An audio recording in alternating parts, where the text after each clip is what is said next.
இந்தியாவை பொறுத்த வரைக்கும் மிக முக்கியமான ஒரு செய்தி என்ன அப்படின்னு பார்த்தீங்கன்னா, அந்த உத்தராகண்ட் டனல் விபத்து தான்.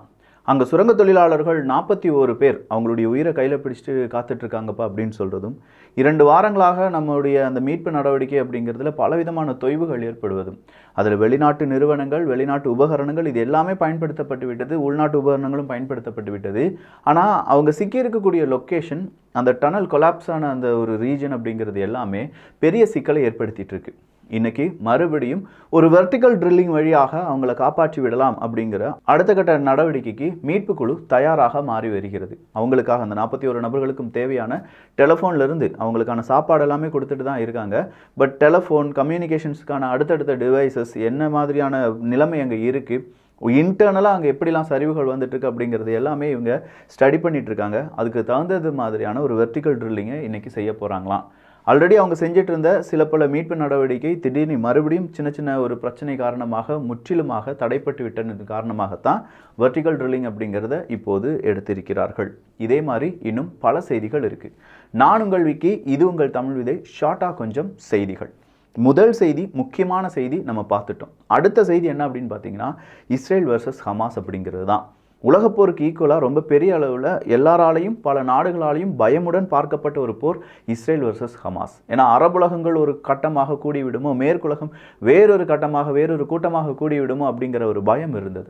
அந்த பயம் உண்மையிலே நடந்திருந்தது அப்படின்னா பல சிக்கல்களை இந்த உலக நாடுகளுக்கு ஏற்படுத்தியிருக்கும். எது எப்படியோ இப்போதைக்கு ஒரு 4 தினங்களாக அமைதி பேச்சுவார்த்தை வழியாக ஒரு தற்காலிக போர் நிறுத்தம் அப்படிங்கிறது நடைபெற்று வருகிறது. இந்த 4 தினங்களில் 2 தினங்கள் வெள்ளி மற்றும் சனி என்ன நடந்திருக்கு அப்படின்னு பார்த்தீங்கன்னா, ஹாஸ்டேஜஸ் எக்ஸ்சேஞ்ச், பிரிசனர் ஸ்வாப் அப்படிங்கிறது நடந்திருக்கு. இந்த ஹாஸ்டேஜஸ் எக்ஸ்சேஞ்ச் அப்படின்னு சொல்லும்போது கிட்டத்தட்ட ஒரு 26லேருந்து 30 நபர்களை ஹமாஸ் ரிலீஸ் பண்ணியிருக்காங்க. அவங்க எல்லாருமே இஸ்ரேலுக்கு வந்துட்டாங்க.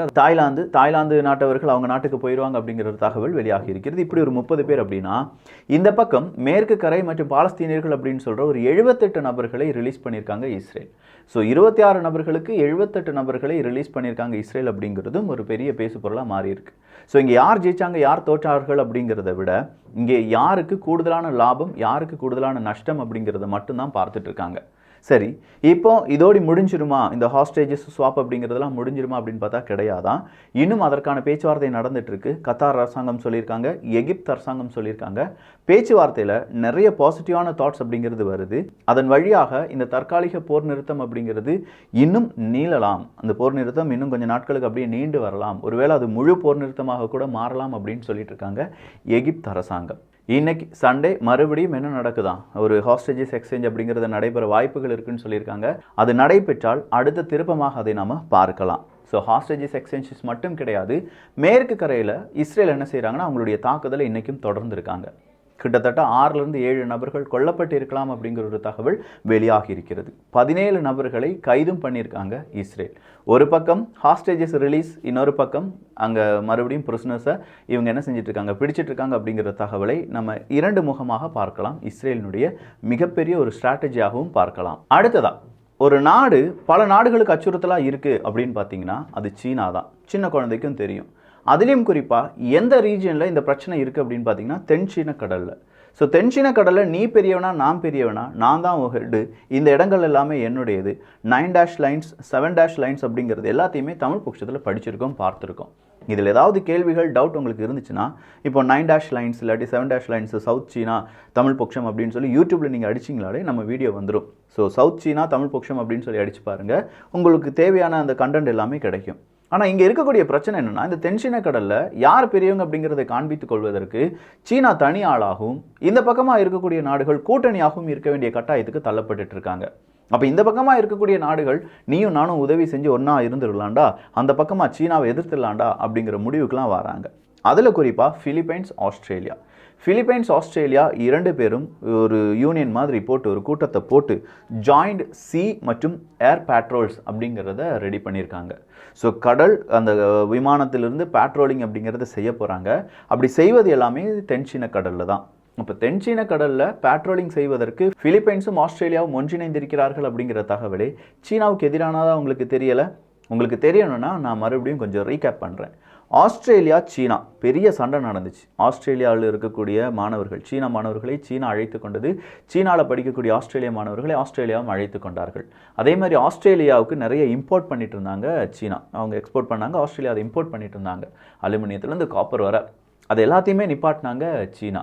ஆஸ்திரேலியாவும் பதிலடிக்கு நிறைய விஷயங்கள் செஞ்சாங்க. இப்படி ஒரு பனிப்போர் மாதிரி அமெரிக்கா ரஷ்யாவுக்கு எப்படி ஒரு பனிப்போர் இருந்துச்சோ அதே மாதிரியான ஒரு பனிப்போர் ஒரு 8 மாதங்களுக்கு முன்பு வரை ஆஸ்திரேலியா மற்றும் சீனாவுக்கு இடையே இருந்தது.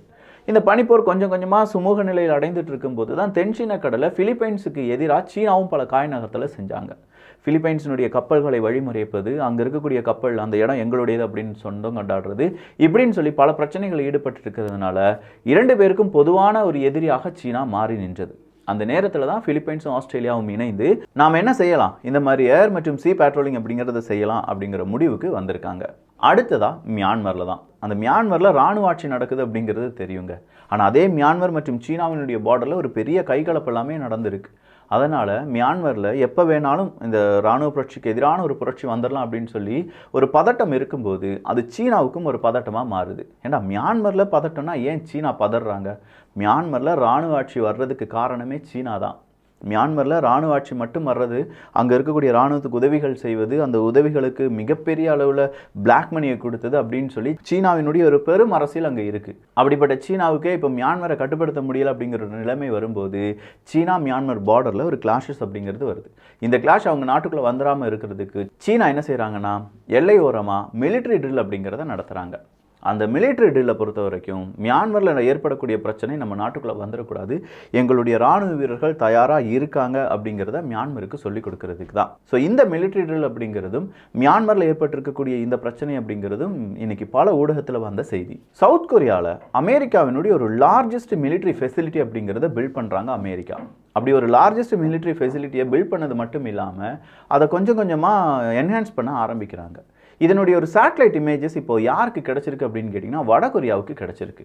இப்போ வட கொரியா இதை ஐடென்டிஃபை பண்ணுறாங்க, ஓகே இதுதான் வந்து லார்ஜஸ்ட் அமெரிக்காவினுடைய ஒரு மிலிட்ரி ஃபெசிலிட்டி, இதில் என்னென்ன இருக்குது என்னென்ன இல்லை அப்படிங்கிறத சில பல நாடுகள் உதவியுடன், சீனாவாக இருக்கலாம், எய்தர் ரஷ்யாவாக இருக்கலாம், அந்த நாடுகள் கொடுக்கக்கூடிய அடிப்படையான விஷயங்கள் ப்ளஸ் கொஞ்சம் ஆதாரங்கள் அதை வைத்து இந்த மிலிட்ரி ஃபெசிலிட்டி எதற்கானது, வடகொரியாவுக்கு இது எவ்வளோ பெரிய அச்சுறுத்தலாக இருக்கும், அந்த அச்சுறுத்தலிருந்து வடகொரியாவை பாதுகாப்பது எப்படி அப்படிங்கிற ஒரு முடிவுக்கு வந்திருக்காங்க நார்த் கொரியாவினுடைய அதிபர் கிம் அவர்கள். ஸோ இப்போது தென்கொரியாவில் அமெரிக்காவினுடைய அந்த மிலிட்ரி ஃபெசிலிட்டி வடகொரியாவில் ஒரு ஹாட் டாபிக் அப்படின்னு சொல்லலாம். ஆப்கானிஸ்தான் எம்பசி இந்தியாவில் கடந்த சில மாதங்களுக்கு முன்னாடி நாங்கள் இப்போதைக்கு தற்காலிகமாக இதை மூடுறோம் அப்படின்னு சொல்லியிருந்தாங்க. இப்போ டோட்டலாக டெம்பரரியாலாம் இல்லை, பெர்மனண்டாக எங்களுடைய அந்த எம்பசியை அங்கேருந்து மூடுறோம் அப்படிங்கிற அறிவிப்பை ஆப்கானிஸ்தான் அரசாங்கம் கொடுத்திருக்கிறார்கள்.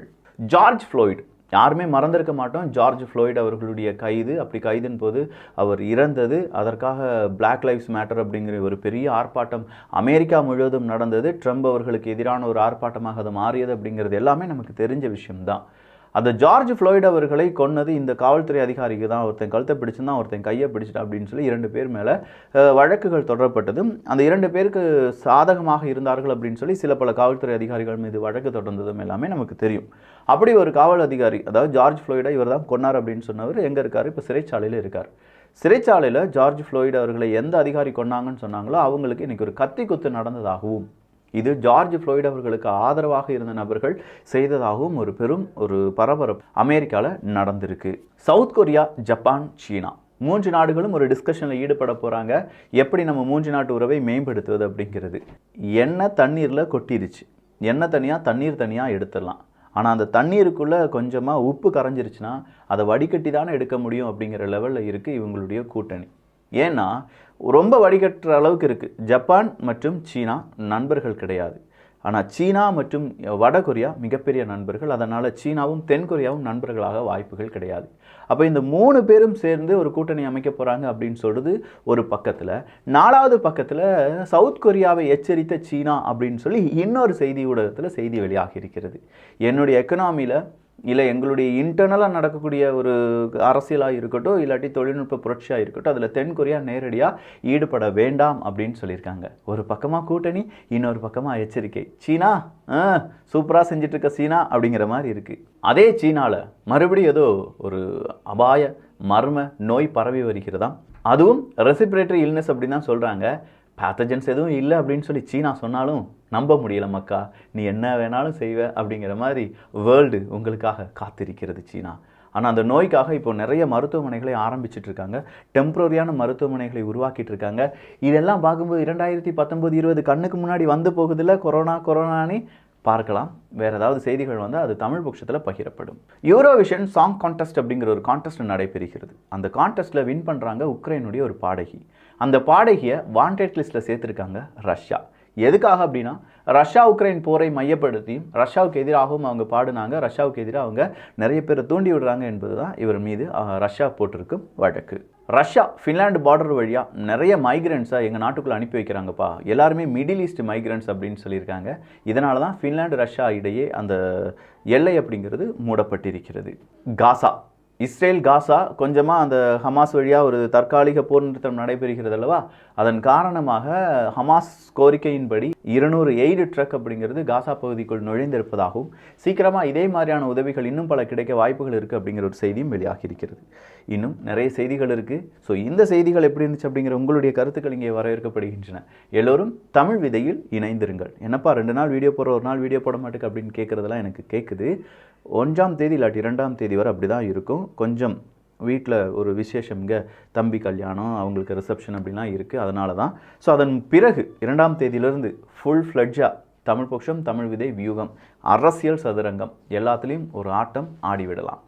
நல்லதை பகிர்ந்து நல்ல சமுதாயத்தை உருவாக்குவோம். நன்றி, வணக்கம்.